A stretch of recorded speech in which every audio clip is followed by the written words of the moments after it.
Maradona just walked away from Huddle then. Maradona out and Maradona! They're appealing for offside. It was that goal that broke hearts from Tyneside to Truro. It was a shot that caused fury in Folkestone, anger in Anglesey, rage in Radcliffe, seething in Scunthorpe, vexation in Vauxhall, and yes, glee in Glasgow. No man was more annoyed than one Peter Leslie Shilton about the hand of God. And this is his game. Also, you know what? Us English folk tend to forget that one of the very best goals of all time, and certainly of the World Cup, was scored in that very game. Look at this.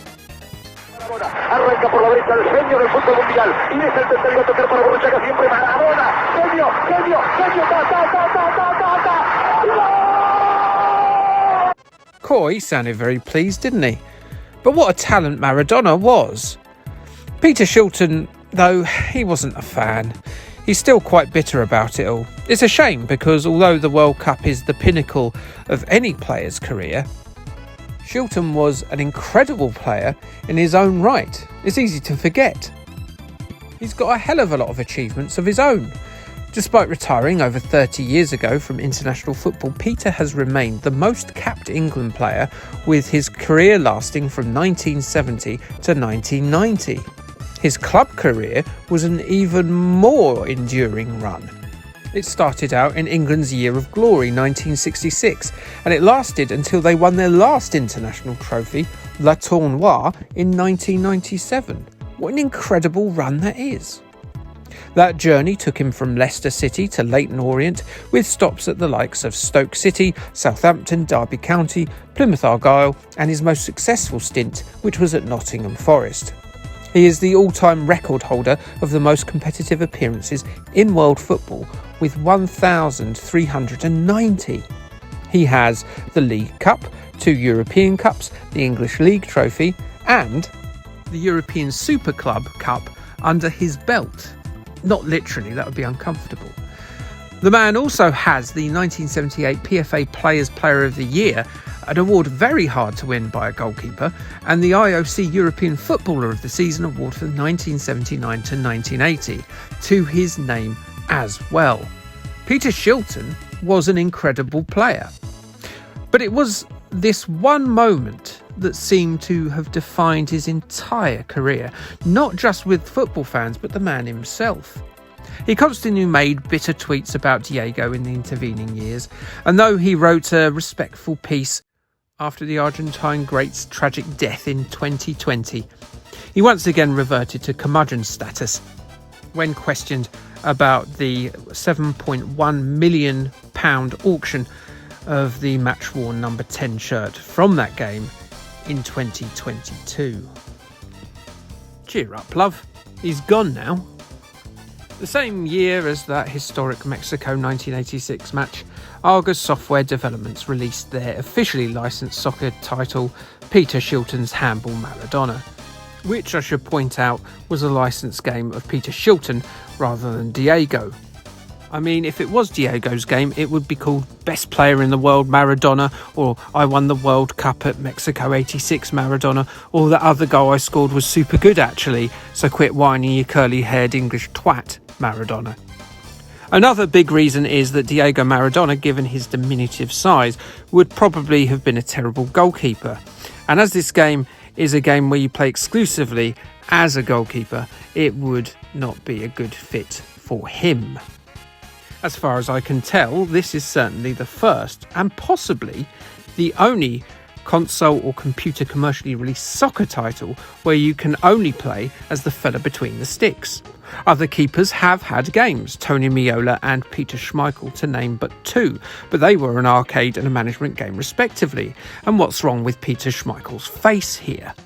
I'm aware that there are options to play as a keeper in modern games like FIFA and Pro Evo, or eFootball, or whatever they've done to my poor baby now. But these are small modes in the main game itself, unused features for the most part. I mean, who would want to play as a goalkeeper? A striker misses 8 shots and scores 1, and he's the hero of the match. A goalkeeper doing the same but with saves, and, well, he's on the bench and probably on the transfer list. So in terms of the game, no matter the quality of it, at least it deserves a place in history as being quite unique. It's got that much at least. Call me a tin foil hat wearer if you like, but suspiciously on all three versions, those being the Amstrad, the Commodore 64 and the Spectrum, well, they all have the same name, Peter Shilton's Football, rather than Peter Shilton's Handball Maradona as the name on the title screen. This makes me wonder if the game underwent a name change late in production, with an alteration to the loading screen and packaging later on, in an effort to capitalise on that year's biggest football incident. Moreover, I wonder what Shilton thought of the name. I can't see any evidence online that indicates that there was a name change, so who knows? Also, the title would seem to indicate you'll be participating in an international event like the World Cup, given that Maradona is mentioned, but you'll actually not be playing international matches at all, but selecting from a list of English football clubs for your goal custodian efforts. To modern footballing eyes, it's a curious mixture of teams indeed. Certainly a surprise to, say, a youngster to see Crewe Alexandra or Luton Town there. And while it shouldn't be a surprise that some of the biggest teams in the Premier League of today aren't featured, teams like Newcastle or West Ham, it is slightly puzzling that Arsenal and Everton aren't here. Everton were truly one of the best teams in the country in the 1980s after all.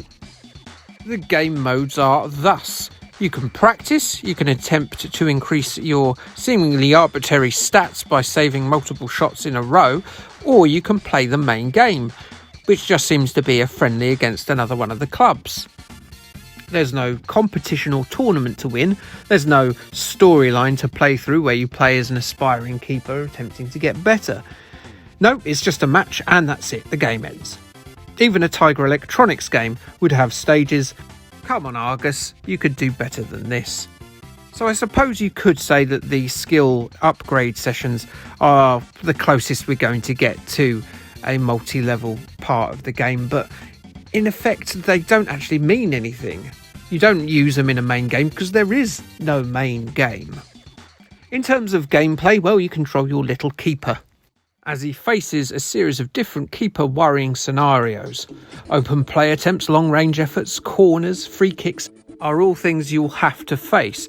And just know this, your defences are far more likely to be playing more like the Harry Maguire of 2022 than they are to be playing like the Harry Maguire of 2018, if they turn up at all. You can't do this job at home, lads. Come on, get on the pitch. Your little keeper controls smoothly enough and the fire button will make him dive in the correct direction.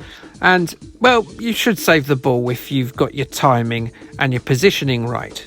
It's simple goalkeeping stuff. There's a touch of frustration that sometimes comes from the ball seemingly floating through your flailing goalkeeper, but that might actually be me and my poor depth perception than anything to do with the game having a bug in it. Try to keep the score down at your end and hopefully your team will score at the other side of the stadium and will score more than your team concedes. You will only get to witness the sequences where you're involved, however. Out of the three versions, it's the Commodore 64 one which is probably the best, featuring as it does colourful graphics and the odd speech sample. But saying that is sort of like calling it the best striker at Tunbridge Angels Football Club. See, the game itself isn't particularly good. Make no mistake, as an 8-bit soccer goalkeeper simulator, it does absolutely nothing wrong. It's just that the concept, as a game, is, well, very limited. It can't really do much more than it does with the concept. Well, except maybe some sort of league or goalkeeper career storyline. What it is, though, is a more limited version of that goalkeeper training minigame that you play while FIFA loads. And that training minigame, well, it's everybody's least favourite. Therein lies the problem with Peter Shilton's Handball Maradona. And maybe it's that knowledge, rather than Maradona's handball, that has made him into a bitter old man. Yeah, it's definitely the game from 1986 rather than the life-altering incident. For sure. That's 100% it. Your Sinclair in their issue 15 said that the gameplay isn't gripping enough to prevent their attention wandering, as they gave it a 5 out of 10. Issue 41 of Commodore User had a review requesting better controls and graphics, saying Peter Shilton's getting a free transfer with their 4 out of 10 review. Amstrad Action gave it a 38% in their issue 17.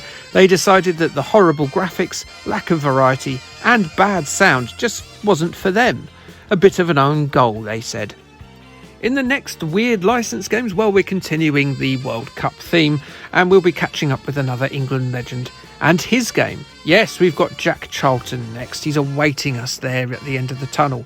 Only he's not going to show us a game based on his career as a player or even about him managing Middlesbrough, Newcastle or Ireland. No, he's taking us fishing. I'm sorry, what? Fishing? Like, subscribe, and K, thanks, bye.